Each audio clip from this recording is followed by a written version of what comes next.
I'm Mike. Hi, I'm Rachel. We're the Malpasutos. And we're Goldilocks Farm.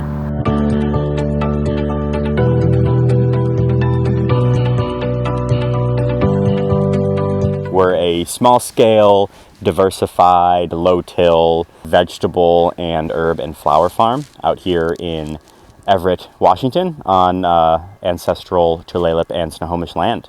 This is our actually third year farming. So we had 2 years at our previous spot, a little bit further south and east of us in Woodinville, Washington. That plot was, while beautiful, very much in a cleared forest space.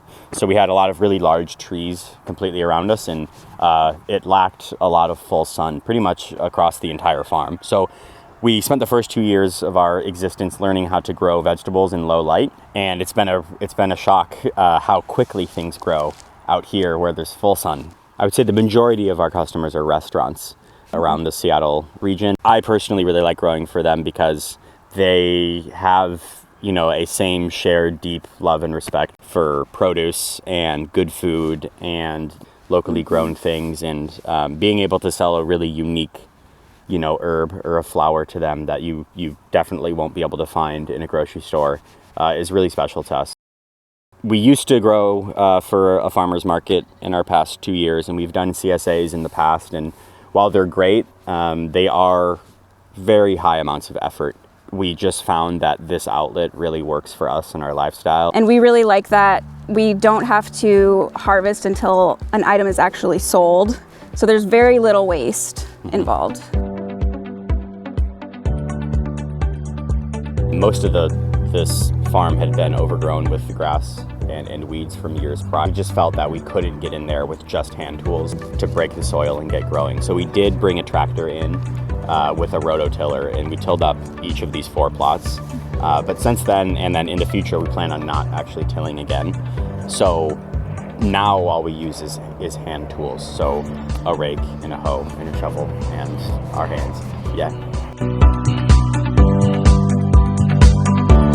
We're on just a little bit over half an acre. So we went from a 1/4 acre to half an acre. So doubled our space and definitely doubled our production. I think we really like this size for now. We know that we could get even more efficient and more effective with the space that we're using. We don't want to take on more than we can handle and have it be overwhelming. There's still things that we did this year that I might not do again. We're learning more each season and just getting more effective. Yeah.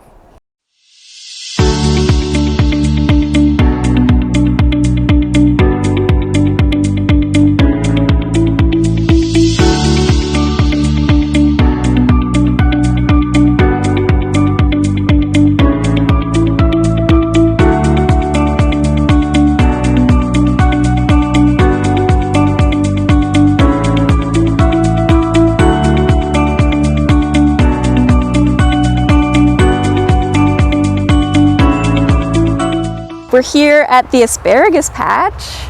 Right now it's not producing too much, some little stragglers at the end of the season. It is one of the first crops that's ready in the springtime. Great to grill up. You'll notice that we didn't harvest all of the asparagus, even though we wanted to, but we had to keep some in the ground so that it could grow into this big foliage. And this is gonna photosynthesize and send energy down into the roots. That'll create a really strong system. They'll come back every single year.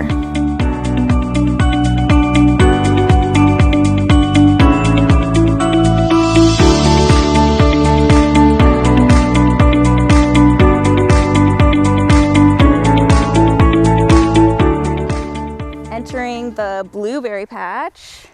There's many, many rows of blueberries. If you look here, there are still some in mid-September, which is great. We've been eating these all summer long. Over here, we've got rhubarb, which is prolific. We had a huge harvest in the early spring. Again, it was one of the earliest things that was ready. And the more you harvest, the more you get. So it comes back, it keeps coming back throughout the summer. It's starting to rain on us a little bit. Something tells me here this probably happens to you guys quite often. Rainy Seattle, baby. Can't control the weather. The plants love it. Yeah? So we love it. Yeah. These September rains are great. It's a little dry in the summertime here, so when the September rains come, we kind of have to stop watering and let nature do it. It's good. Now we're at the propagation house. This is the smaller of our 2 greenhouses. Come on in and I'll show you more. Right now there's not actually a lot going on in here, but in the springtime, all of these tables are covered in trays with little starts. We spend a lot of the day in the springtime planting seeds, making our potting mix, watering, and just making sure we have enough stuff, more than enough stuff, to plant out into the field. We also have some bed space at the back of the prop house. It's a little bit wild in here. This is kind of a fun project for us. More of a personal garden where we've kind of thrown our extra starts and our one-offs.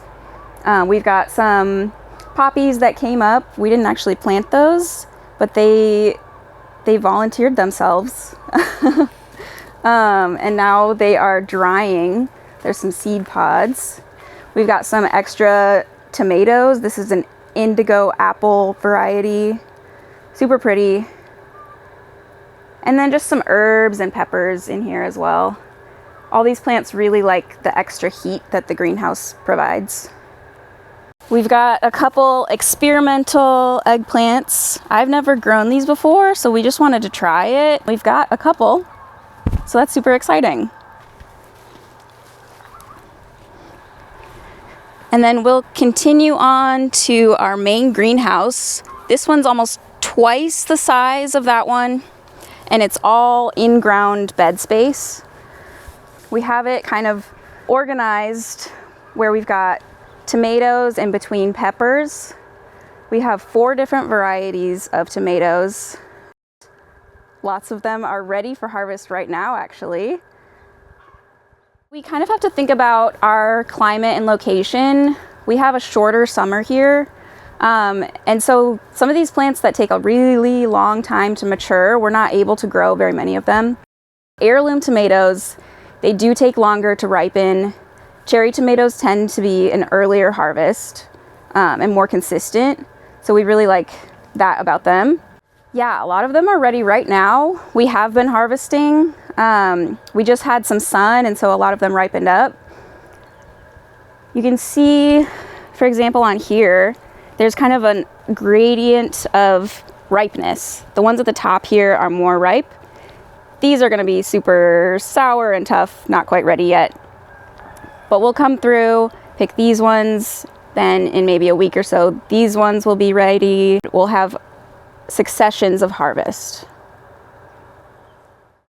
This is one of our favorite crops that we like to feature. It's an interesting variety of fennel that you don't actually get a bulb from. You can notice down at the bottom, it's just the stem and the leaves.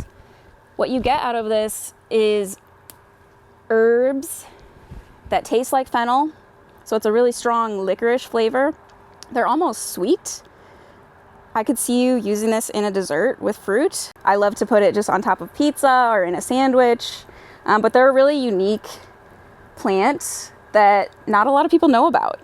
We do have chefs that are excited to see it because not everyone grows it. So it's exciting when someone knows what they're working with. Yeah. All right, thanks for showing us the greenhouse, Rachel. Let's move out into the field and see what we got.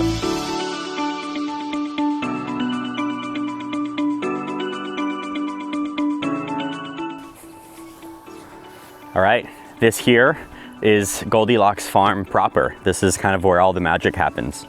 As you can see, there's a lot going on, so let's get into it a little bit.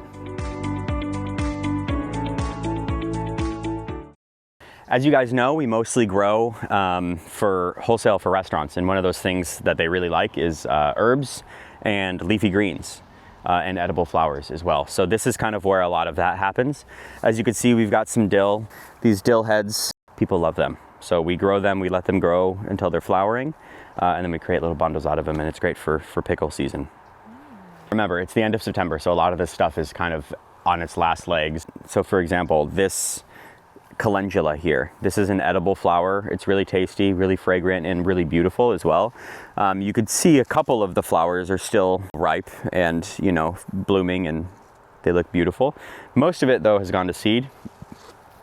What will happen is when we're approaching the end of our season here, again in September, this is kind of when we have to start doing a lot of this stuff. All of this is going to get mown down to the surface and then covered again in compost, which we'll talk more about in our composting section. For the time being, since we don't have the time right now necessarily to get to all this stuff, we like to just keep the plant in the ground. We really like to make sure that soil structure is being maintained on our farm. So it would be really easy to just come here and rip all this out. But if we don't have the time to replace that with compost or another cover crop, we're just gonna leave it in the ground and keep the roots in there and make sure that our soil structure and our living microbial systems in the ground that are feeding off of those roots are able to feed as long as possible. Even though it has gone to seed, I think soil structure and soil health and all of that is much more important than making sure we get these ripped out of the ground as quickly as possible. So when we're ready and when we have the time to mow this and compost it and get that soil nice and comfy for the winter, we're just gonna leave it in. What kind of thing happens if you were to have bare soil? We have a good amount of bare soil right now. This is our first year on this property, and so a lot of it was trying to get our farm into production. And so we're a little bit behind on making sure our soil is covered.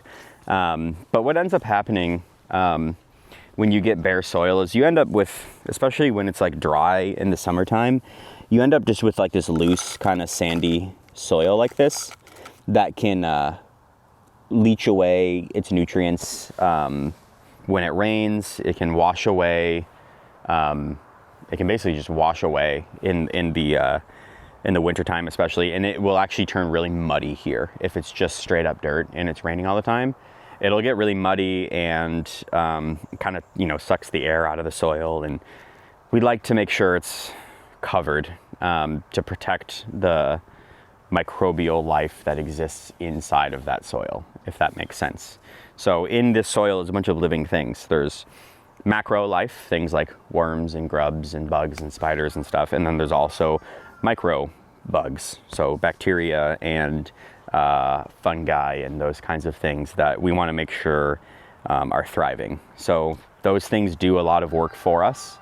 They eat some of the organic matter in the soil and they poop out nutrients for our plants.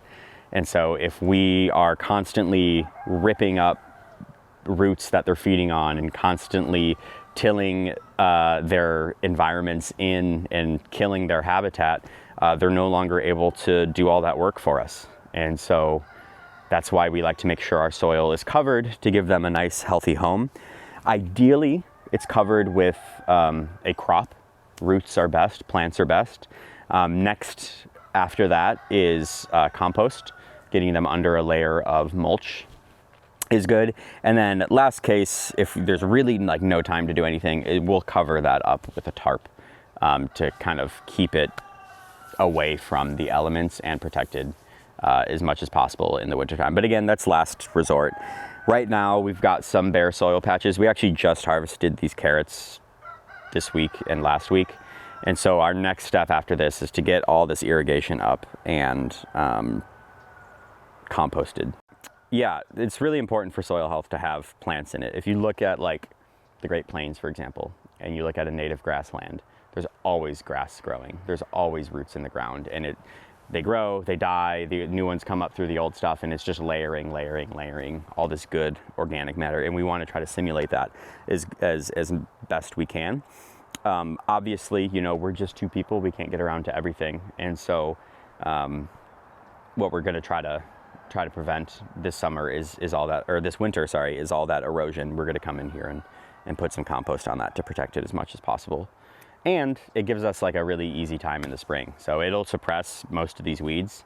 And then in the springtime, we'll have nice clean beds for us to plant in, and it should be a lot easier than having to wait until May to till and rushing to beat all the weed seeds that you just kicked up into the surface. So yeah, a little bit about how we plan what we're gonna plant and where. What we did this year here, we had some green beans here, really good for the soil. Beans put nitrogen back into the soil from the air. It's really cool. They have these little nodules on their roots. So the leaves breathe in that air. We all know from science class that the air is, what, 78-ish% nitrogen. A lot of nitrogen in the air, and we need nitrogen to live. We don't really use it from our breaths, but we use it for eating, and so do plants. And what beans do really well is they suck up all that nitrogen from the air and they shoot that down into the soil, into the roots. A lot of other plants don't do that. So we like to plant beans. It's really good for the soil, giving it that nitrogen boost so we don't have to use synthetic fertilizers or anything. We had carrots here. Carrots we love, one, to eat. They're so good. They're so tasty. A fresh carrot's one of the greatest things in life. They're also really good at tilling our soil for us. We've got our baby lettuces here, really overgrown right now. We harvested a lot of them, but you cut and come again and eventually they bolt, and we haven't got around to mowing this down yet. What we're gonna do here is we're actually gonna mow this, and it's gonna act as a green mulch. So a lot of times when you see green in a plant, that usually means that it has a lot of nitrogen in it. And again, talking about nitrogen with the beans, we like to make sure that our plants have enough to eat the next year. So I'm actually gonna come and mow this all down, but we're gonna leave all of that litter in place, right? So all of that leaf litter is gonna die and decompose back into the soil and act as a green mulch, is often what that's called. And it's basically using the plant that already exists as a fertilizer instead of adding, pulling this all up and then being like, oh shoot, we're low on nitrogen because the lettuce ate all the nitrogen, we have to add more in. We're gonna use the plant itself to try to add as many nutrients back into the soil as possible. So I'll get to mowing this soon. We'll mow it, let it decompose, and then compost over it for the winter. Over on this side, we've got a bunch of herbs, as I already mentioned. So this plot here, next year, we're planning on doing all of our alliums here. So one of the things we have to really focus on as farmers is crop rotation. So alliums like onions, leeks, shallots, garlic, all those amazingly delicious foods that we love. They're kind of magnets for pests and diseases if you plant them over and over and over again in the same spot. So you'll see on conventional farms, they kind of repeat plant things in a row, and you have to use so many herbicides, pesticides to try to keep those diseases away. So what we're going to do is this plot here has not received any alliums in probably 3 or 4 years. So it's perfect time. Those diseases that have, that would maybe be used to the garlic being in the same spot over and over again are living here because there hasn't been any garlic or onions here. And so next year, what we're going to do is basically all of this will have to be cleared in the next month and then composted so that we can get our garlic in the ground in October. And that will be where it is next year. And then we'll just continuously rotate our garlic around so that we're not planting it in the same spot over and over again. So what once was herbs and carrots and lettuce and beans will be garlic. What once was garlic over there will be the herbs and lettuce and carrots and beans and things like that. So constantly rotating stuff, giving not one pathogen a single chance to flourish, but giving many, many microbes and many beneficial bacteria and other insects a chance to thrive together instead of letting one take over. That's the goal with crop rotating. Let's head to some of our back plots where we've got corn and squash.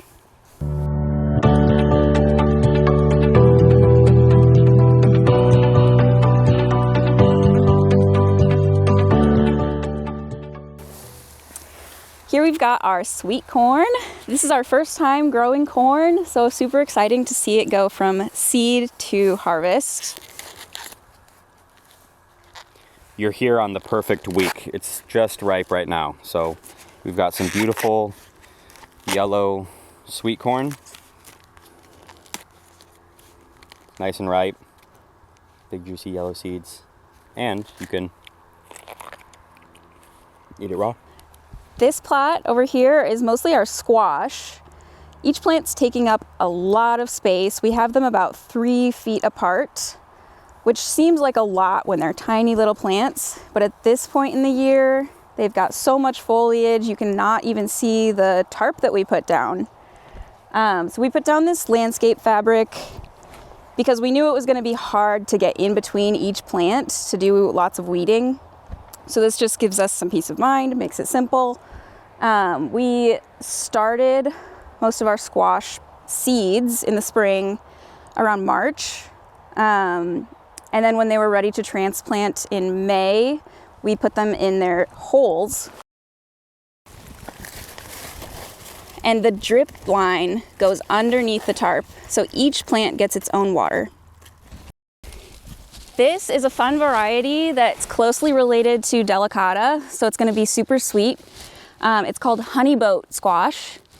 It's a little bit bigger, so it's going to take a little bit longer to mature, but we're really excited to try this one. Here is our spigot that connects our farm to water. We are not on a well out here. We have to use city water. Water rights are a complicated issue in the state of Washington, and so we do not have access to well water. We use city water, which is fine, but it does one thing for us, economically as farmers. It means we have to pay for that water. And so we like to make sure we're using as little as possible, both for our pockets and for the environment. Well, we're trying to limit our use of water, which again, when we talk about composting, that is one benefit of that as well. So this is the main source of water for the farm, and it's connected to the rest of the farm with this PVC pipe here. So if you follow me, we'll kind of walk along and I'll show you how we set up our irrigation to minimize our water use. There's a PVC pipe running basically along this whole fence here. And then it goes underground as soon as we reach the other side of the fence. And then there's an underground grid. There's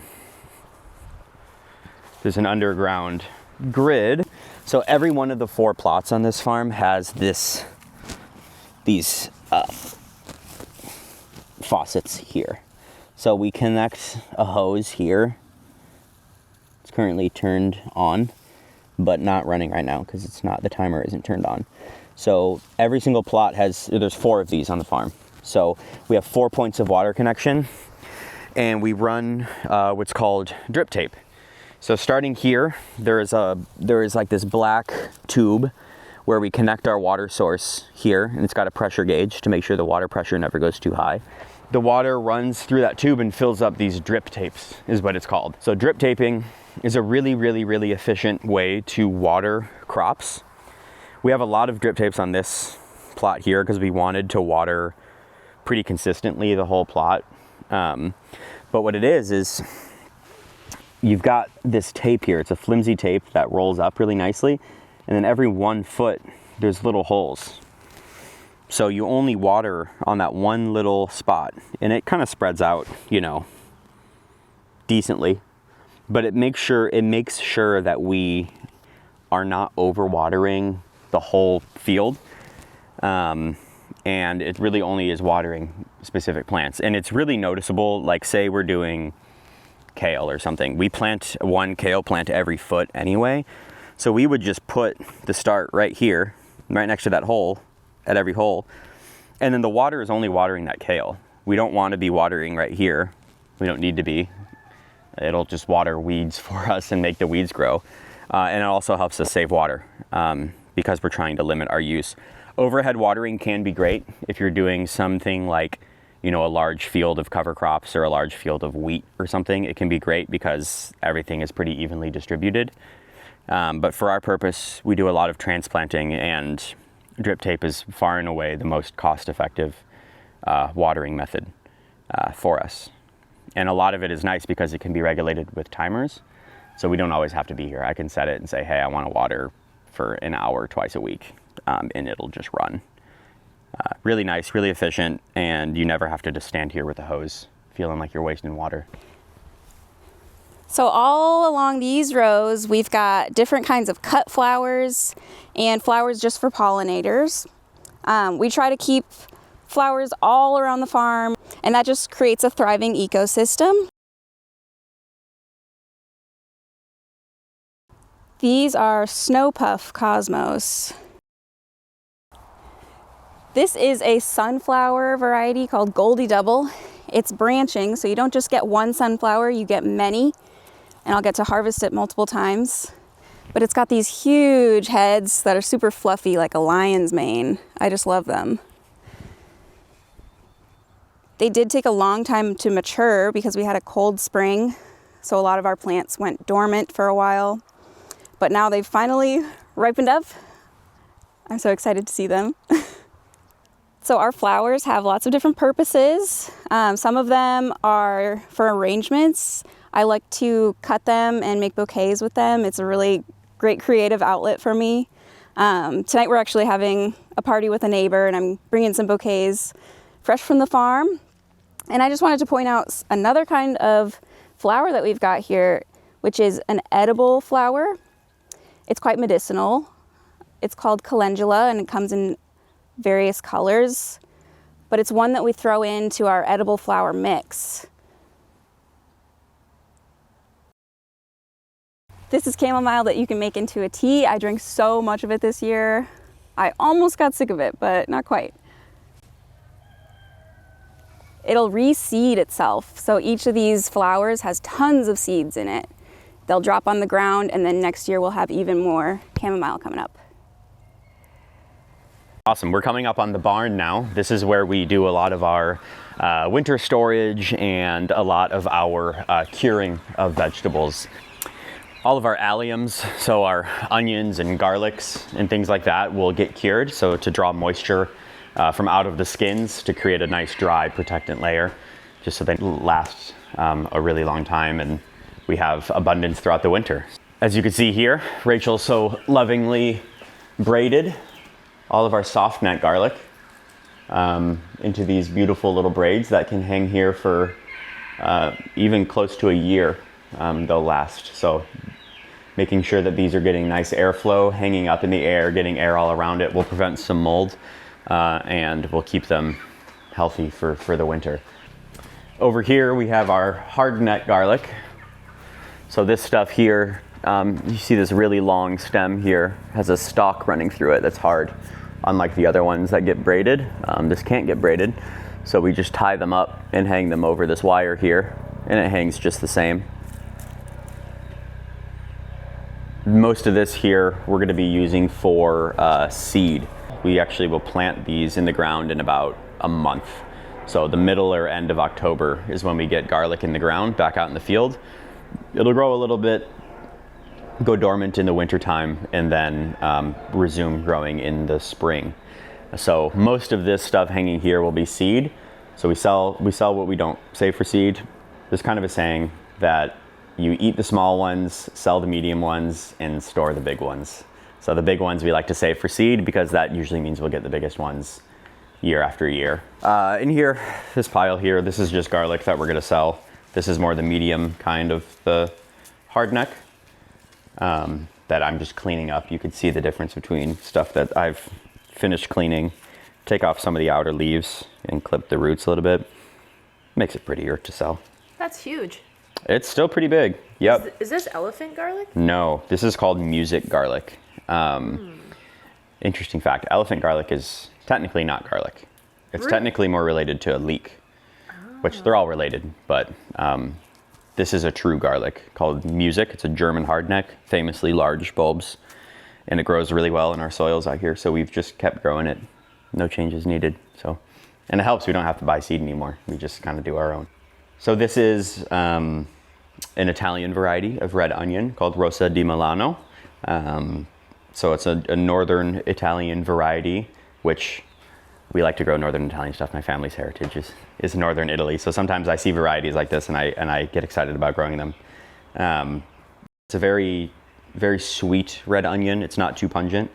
It may get a little stronger as it cures, but so far it's been a really sweet, delicate onion that we've really enjoyed so far. So these have a couple more weeks to cure before they're ready for storage. Let's move on to the compost and we'll get started with that.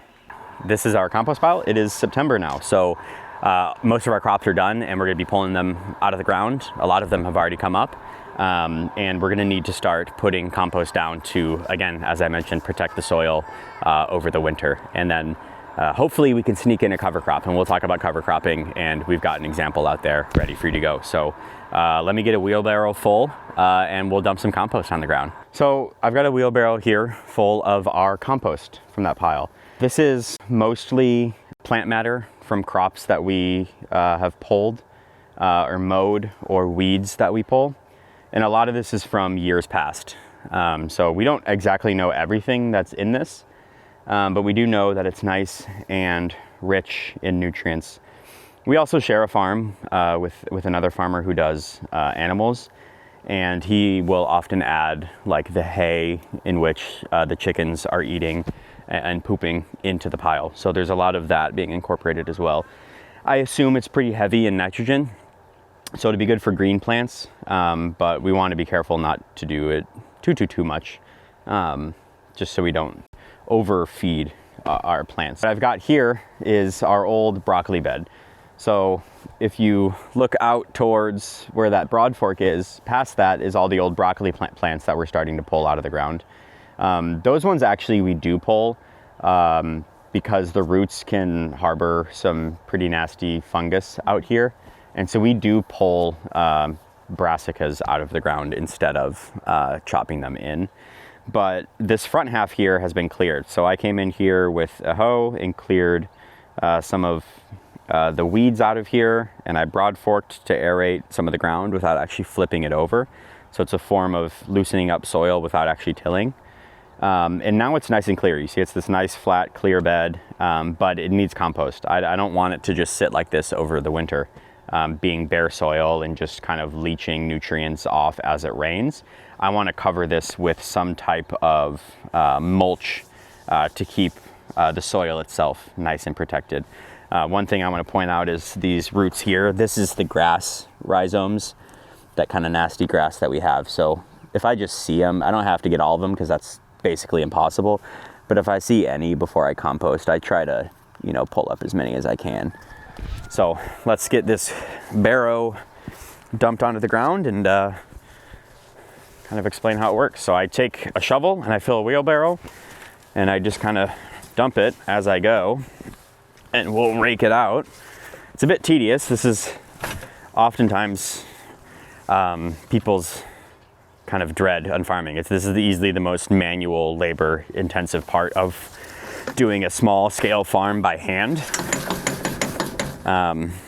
But it's the easiest and most gentle on the soil. So sometimes we just have to think about that. Yeah, it is a lot of labor to lay compost down, but it's the most gentle on the soil. We don't have to drive a tractor over. We're not chopping up any soil. We're just kind of covering it with a nice blanket. So we like to do it. It takes some time, but I think it's definitely worth it. So I've got my piles out. I can get maybe 6 or 7 wheelbarrows full on one of these 100-foot beds. We're not going super thick, maybe an inch or two. And then I just slowly come by and I gently rake it. And as you can see, it's starting to become nice, flat, fluffy, beautiful, dark surface that the new set of seeds are going to absolutely love.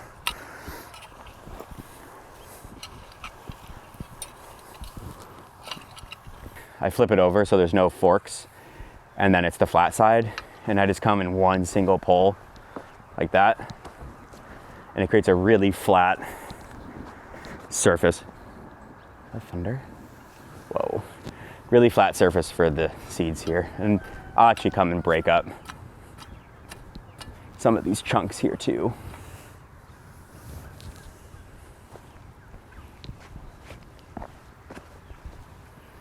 And that is one wheelbarrow. And we'll do that a few hundred times. So a cover crop is a crop that you plant for the purpose of benefiting the soil health only.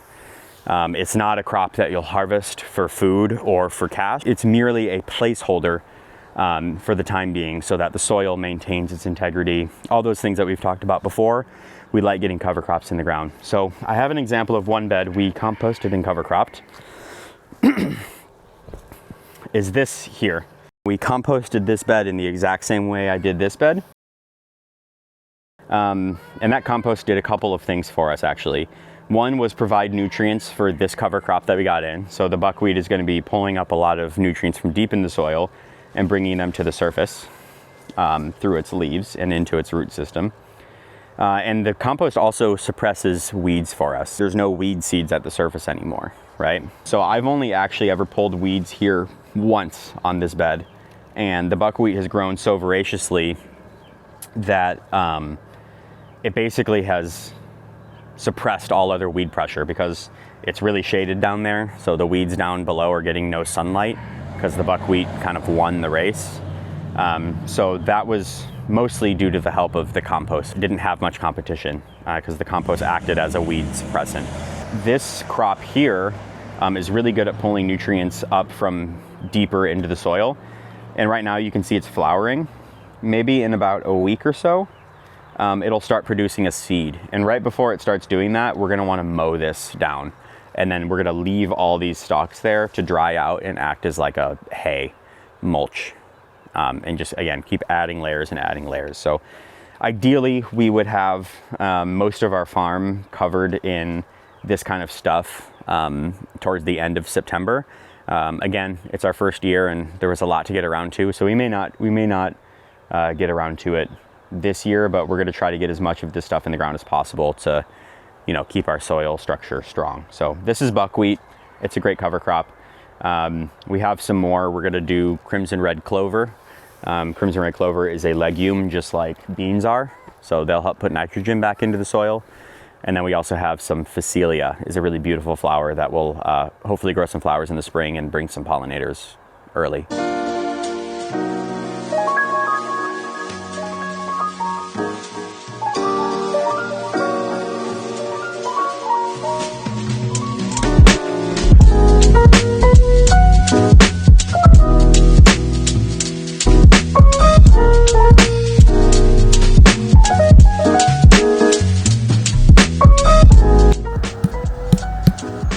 Is that how you know? I don't know. I think so. It's kind of like a watermelon, right? It sounds like that, so that's how you know.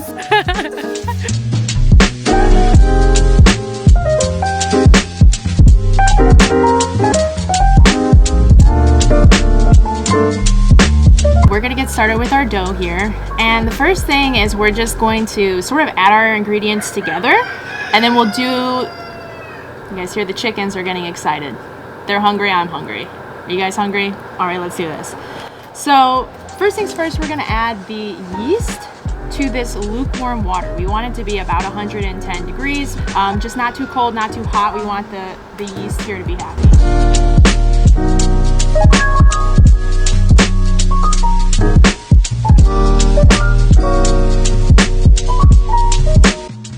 Some people add sugar in this part as well.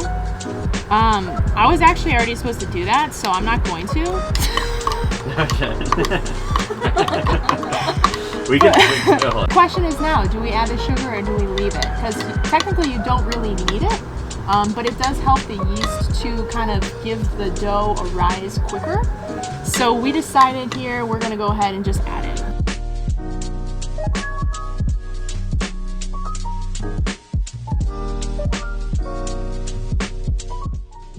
All right, so I got about a teaspoon of salt, and I'm just gonna add that into the flour.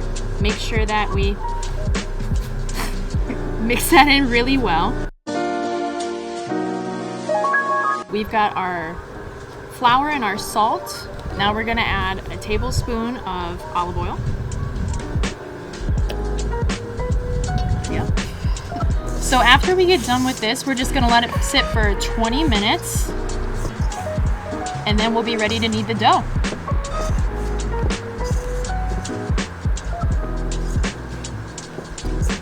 Really, you just kind of want to get it all together into a shaggy dough ball.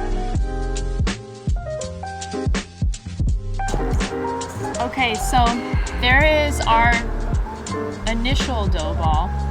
And we're gonna go ahead and set this away for 20 minutes. If you want, you can set a little towel over it, and then it'll be ready to knead.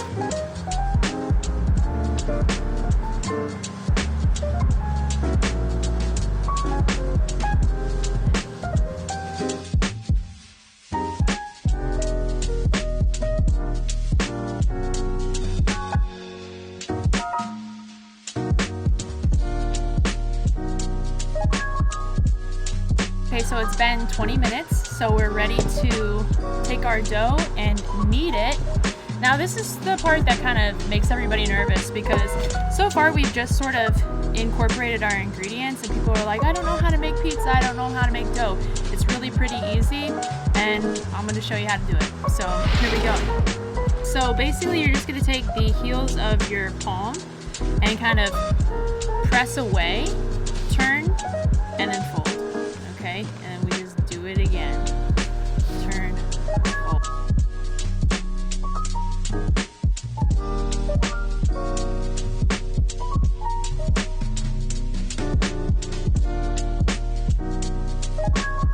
You know, just kind of working the dough. You'll know when you know, say, okay, that seems like it's pretty good. Once we're done with this, we're gonna put it back into the bowl, probably clean the bowl out a little bit, put it back in there, and then let it sit for 60 minutes. That's the real rise that we talk about. That's when you're gonna see this dough ball grow, then we'll be ready to roll it out, and that's it. So we have here this beautiful pumpkin that Rachel so lovingly harvested. Again, this is a winter luxury variety of pumpkin, specifically designed for pies. It's got a nice sweetness to it. The inside's not too starchy, and it should puree for us extremely, extremely well.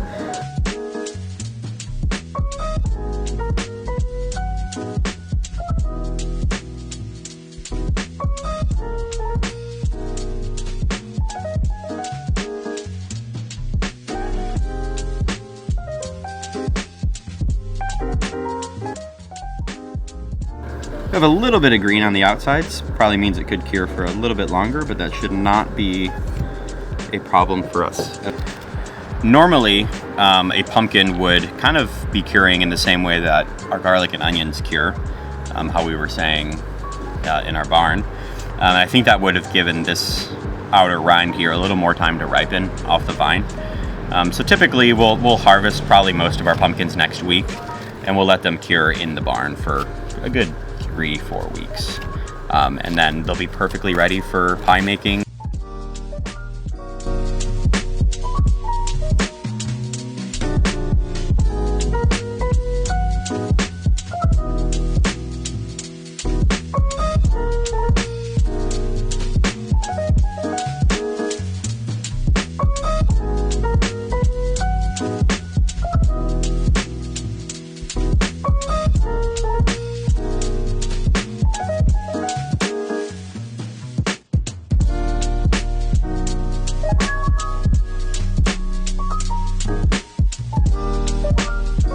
That's pretty good.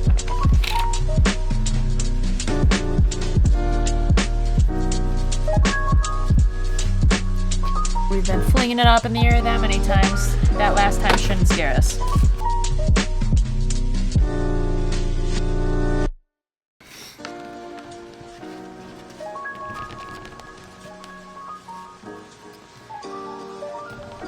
Voila. Yay.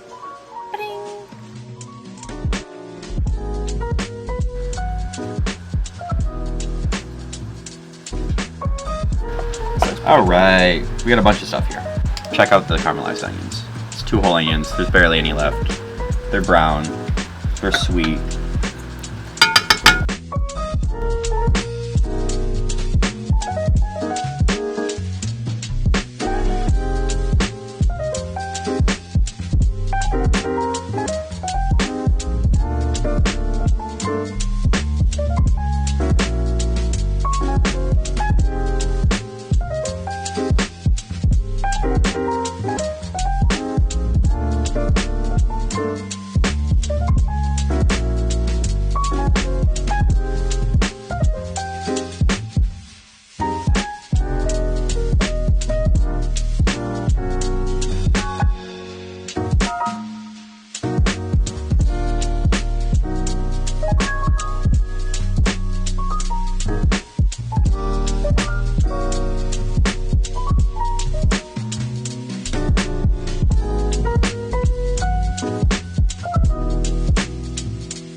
fried sage, red chili pepper flakes. Now we're adding the chopped walnuts for a little bit of texture. So we are pairing this savory pumpkin pizza with a Sauvignon Blanc by a local winery in Woodinville, Chateau Saint Michel. And I don't know, I think it's time to give this thing a try. Here we go. Can we do it? A little slice. Goldilocks Cheers, farm. Rach. Cheers.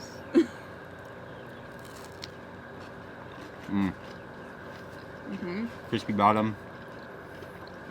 Spiciness of the red pepper. I love the texture. Did you get a bite of the onion with it? Mm-hmm. So good. So good. It makes you think it's cheese pizza, but no. Mm-hmm. Pumpkin. It's very good. Very savory. The brown sugar, it's not too sweet at all. Mm-hmm. Subtle flavors, but they all go together really well. Wow.